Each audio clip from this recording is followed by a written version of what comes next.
Bien-aimés dans le Seigneur, bonjour. C'est le pasteur Marie-Noël et le Seigneur m'a mis à cœur de partager une petite pensée avec vous ce matin. Donc je voulais vous dire que c'est vrai que la vie est difficile. C'est vrai que lorsque tu te retrouves tout seul dans ta chambre, dans ton lit, des fois tu te poses des questions existentielles. Genre, pourquoi je suis sur la terre? Pourquoi certaines personnes ont certaines choses et que moi je n'ai rien? Pourquoi est-ce que mes parents n'ont pas apparemment le standard des parents normaux? Pourquoi est-ce que ma famille est comme ça? Tu te poses plein de questions pour dire pourquoi est-ce que celui-là a réussi à son bac et j'ai raté? Ou pourquoi est-ce que celui a réussi à son brevet? Pourquoi est-ce que celui s'habille avec tel vêtement de marque? Pourquoi est-ce que il y a la PlayStation, la nouvelle version, je ne l'ai pas? Pourquoi est-ce que le nouveau iPhone, Samsung et compagnie est sorti, je n'ai pas? Tu te dis que le Seigneur ne t'aime pas. Tu te dis que le Seigneur t'a abandonné, tu es hyper frustré et surtout que tu as dit à tes amis que tu l'auras et tout compte fait tes parents ne sont pas capables de te l'offrir. J'ai envie de te dire, ne perds pas courage. Ne perds pas courage parce que la vie, c'est les épreuves. Le Seigneur te prépare à des choses extraordinaires. Sache que toutes les situations qui arrivent dans ta vie, le Seigneur t'avait déjà prédestiné. La Bible nous dit dans le psaume 139 que avant même que tu ne sois formé dans le ventre de ta mère, quand tu étais une masse informe, le Seigneur connaissait les jours que tu avais à faire sur la terre avant qu'il n'existât.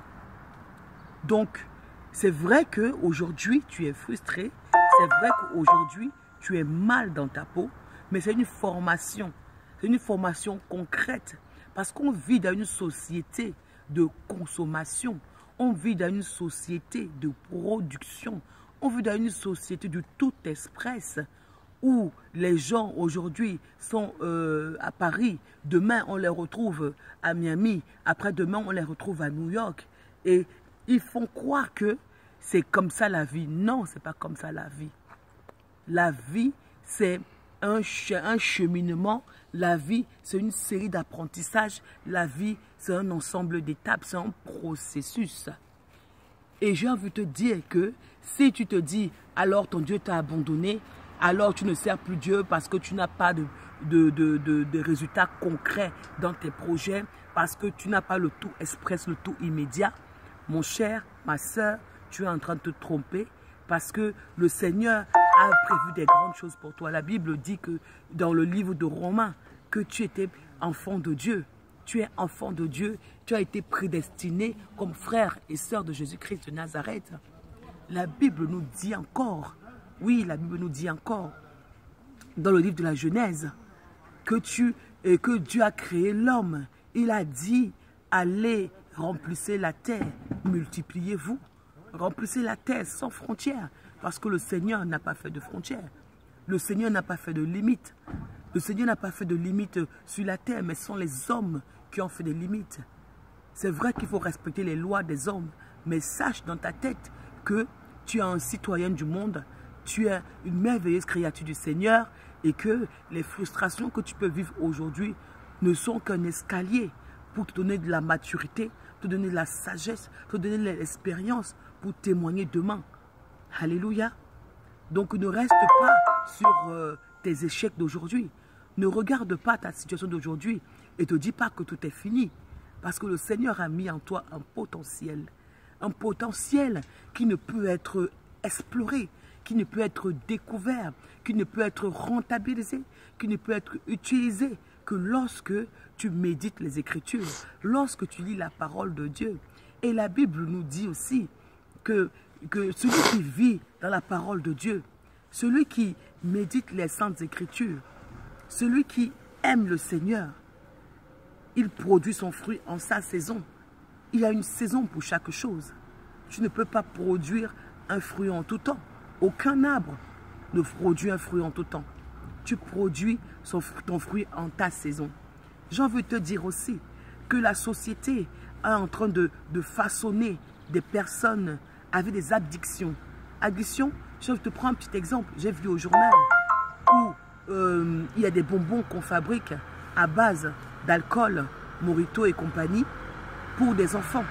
Mais sauf que les médecins, ils ont dit que ces bonbons vont créer des dépendances. Parce que ces enfants, à 1 an, 2 ans, 3 ans, qui ont eu la sensation de cet alcool fort là, quand ils grandiront, ce sera évident qu'ils seront des alcooliques. Alléluia. Donc la société t'amène à vivre hors du plan de Dieu pour ta vie.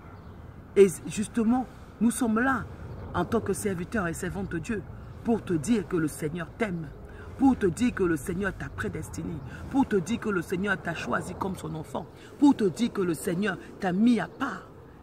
Et c'est à toi de faire le pas. C'est à toi de faire le pas. La Bible nous dit que les cœurs des hommes sont durs. Le diable a endurci vos cœurs, ou Dieu peut-être a endurci vos cœurs, pour que vous développiez la passion de le servir, vous développez l'amour de le suivre. Alléluia. Donc, je t'invite à venir. Je t'invite à venir encore pendant le séminaire de l'été. Du naturel au surnaturel, du surnaturel en Jésus. Pendant ce séminaire, nous allons explorer tout le potentiel que tu as. Nous allons essayer de mettre en œuvre comment est-ce que tu peux développer les dons et les talents que le Seigneur a mis en toi. Pour la gloire de Dieu. Et avoir une vie merveilleuse sur la terre. Parce que la Bible dit, lorsque tu honores tes parents, tu honores ton père et ta mère, en l'occurrence le Seigneur Dieu ton Créateur, tu as une vie merveilleuse sur la terre. Parce que tu es dans le plan de Dieu pour ta destinée. Donc, toi qui es affaibli, toi qui es frustré, toi qui es abattu, toi qui es découragé, toi qui traverses un désert, toi qui traverses une sécheresse spirituelle, tu as un sentiment de rejet, tu as un sentiment d'abandon, tu as un sentiment d'être pas compris, tu as un sentiment d'être mis à l'écart, tu as un sentiment d'être ne pas être considéré. J'ai envie de te dire que tu es une perle de grand prix aux yeux du Seigneur. Et il a envie encore de te toucher. Il a envie de restaurer ta vie. Je prie au nom de Jésus-Christ de Nazareth que tu sois fort de la force de Christ. Je prie que le Seigneur augmente ta foi. Et je déracine au nom de Jésus-Christ de Nazareth toute semence de l'ennemi dans ta vie. Si tu n'aimes pas le Seigneur, tu aimeras le diable. Et le diable, c'est pour ta perte. Parce que les plaisirs de ce monde ne sont que vanité. Alléluia. Choisis Jésus-Christ. C'est la seule option pour ta vie. Aujourd'hui encore, il y a des hommes et des femmes qui pleurent. Qui pleurent parce qu'ils ont perdu un membre de leur famille. Qui pleurent parce qu'ils n'ont pas eu le temps de donner leur vie à Christ. Je t'invite à donner ton cœur à Jésus. Je t'invite à donner ton âme à Jésus. C'est lui le guérisseur des âmes. C'est lui qui peut te restaurer. C'est lui qui est capable de transformer ta vie en témoignage. C'est par sa parole seule que tout est accompli. Oui, tout est accompli. Tu es libre en Jésus. Il brise les chaînes dans ta vie. Alléluia. Donc si tu m'écoutes encore et que tu habites dans le Val-de-Marne, si tu m'écoutes encore et que tu ressens l'amour de Dieu, tu ressens la paix pour Christ, je t'invite à venir ce soir à la Messie, église maison de paix. Oui, c'est une maison de paix. Et la paix du cœur, la paix de Christ, c'est ça notre partage. Je t'invite à venir. Nous t'accueillons. Je te tends la main. Viens. Nous allons passer des merveilleux moments dans la prière, dans la louange, dans l'adoration. Nous allons échanger. Nous allons causer entre nous pour nous édifier, pour nous fortifier, pour nous restaurer. Au seul nom de Jésus-Christ de Nazareth et par sa seule parole contenue dans la Sainte Bible. Sois abondamment béni. Bon dimanche à toi. Jésus est Seigneur.